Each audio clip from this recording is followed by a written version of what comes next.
start by saying thank you to Dr. Kumbayat and the Institute for allowing me to speak in this prestigious event.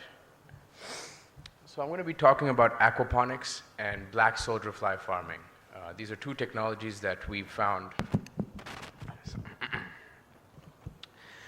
uniquely suitable to the Indian environment, and I'll explain why briefly. So much has been said in the last 2 days about Industry 4.0. However, I just want to remind everyone here that Industry 1.0 has not gone away. Agriculture is responsible for 60% of employment in this country. While the share of GDP has been declining, it's still the single largest source of employment. And we're facing a paradox, both here and in Africa, in terms of a declining investment in research and development. As a result, it's no surprise that a recent World Bank report indicated that agricultural productivity in these two regions has only increased twofold in the last 3 decades, while in Southeast Asia and East Asia, it's increased sixfold. This is a major problem and one that we need to address as our population continues to increase. Down here, we put a simple cost impact matrix just to show that in the bottom right quadrant, there exist multiple technologies that are very low cost / simple, yet have an outsized impact. And those include GIS / drone mapping has huge implications for credit financing and crop insurance. Cocoa peat farming will allow farmers in arid regions to engage in soilless farming. Vermicompost allows us to reduce the need for fertilizers. Water harvesting, we've spoken about, multiple speakers have spoken to that, so I won't elaborate that.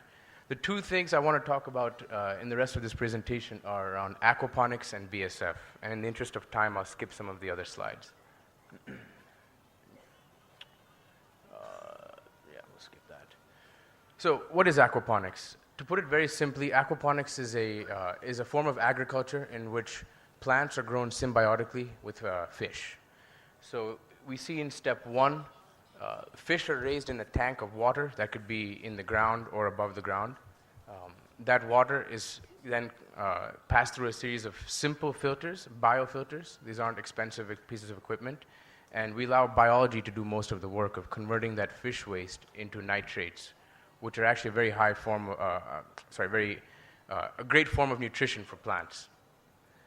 This water is then fed back to the plants through either channels or reed beds. There's multiple forms of application.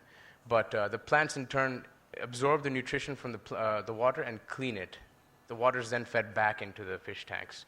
So as you can see, it's a closed-loop form of agriculture, which results in almost 95% reduction in water usage. Much has been said about water shortage and the water scarcity in the previous few sessions. Agriculture is the single largest user of water in this country and many other countries. So anything we can do to reduce that sector's impact on water usage will have an outsized impact for the nation as a whole. Because nutrients are readily available, the plants can experience up to a 50% reduction in crop cycles. So that means that a farmer that's used to having 2 to 3 cycles a year can now have 5 to 6. Again, a major impact on their income and their livelihood. A 12-month growing season, aquaponics doesn't care whether it's the rainy season or the dry season because we have a closed-loop cycle. Therefore, again, we're extending the number of crop cycles that a farmer can have. All these are great benefits for aquaponics. Excuse me. I'll touch on some of these in a second. So there's multiple other There's multiple other benefits beyond just increased productivity. I mean, we're talking about yield and density improvements as well. Chemical-free, pesticide-free production because this process cannot use chemicals or pesticides, because being a closed-loop form of production, any chemicals that are good for the plants can kill the fish. So therefore, while we have an organic form of agriculture, this is where the landscape in India isn't fully there yet in terms of adopting it. Because it's a soilless form of agriculture, the Indian Organic Standard doesn't recognize soilless agriculture as organic. So that's, again, one challenge that we as a community need to, and as stakeholders, need to address going forward. Again, beyond the immediate impact to the farmer itself, there's other regional and macro benefits to adopting technologies like aquaponics. Again, this is just one of many technologies. You know, beyond access to cutting-edge technology, controlled form of agriculture like aquaponics allows us to scale up export opportunities because of standardized quality control and increased productivity. And again, diversifies the GDP in that way as well. Switching gears now, we'll talk about black soldier fly farming. To put it very simply, and I don't want to go through all of this in the interest of time, black soldier fly farming is a form of cultivation, or rather, it's a combination of waste management as well as production of high-protein animal feed. The basic premise is that we take organic waste, whether it be crop residue, food waste, animal waste, and we put it in not an anaerobic, but a dark environment, and expose that waste to fly larvae, essentially maggots. And these maggots multiply very quickly, very rapidly, breaking down the waste, creating a byproduct that is a very highly nutritious fertilizer. And the larvae themselves are then collected, dried, and can be then fed back to chicken, fish. And the crude protein content, which is the most expensive form of any animal feed, is anywhere from 20 to 30%. That's without any refining.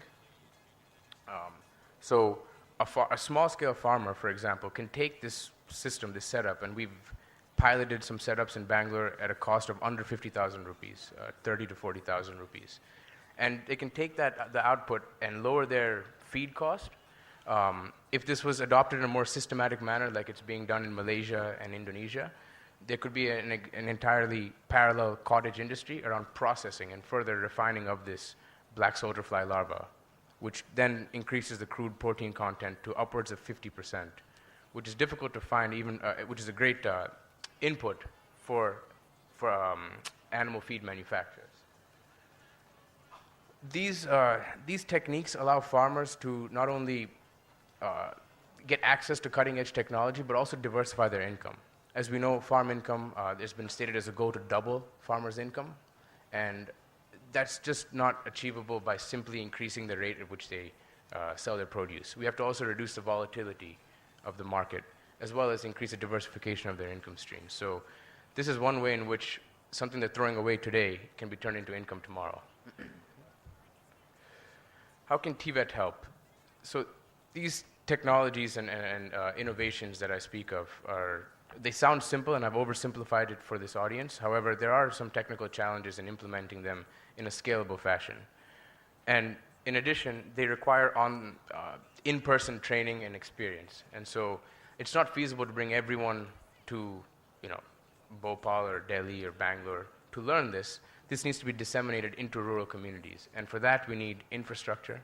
We need a curriculum, some standards, so that these technologies that we're speaking about today can be truly adopted by the farmer that needs it the most. And with that, I conclude. I'm trying to keep it as short as possible. So, yes, I'm done. Thank you very much for listening, and I understand I'm standing between you and lunch, so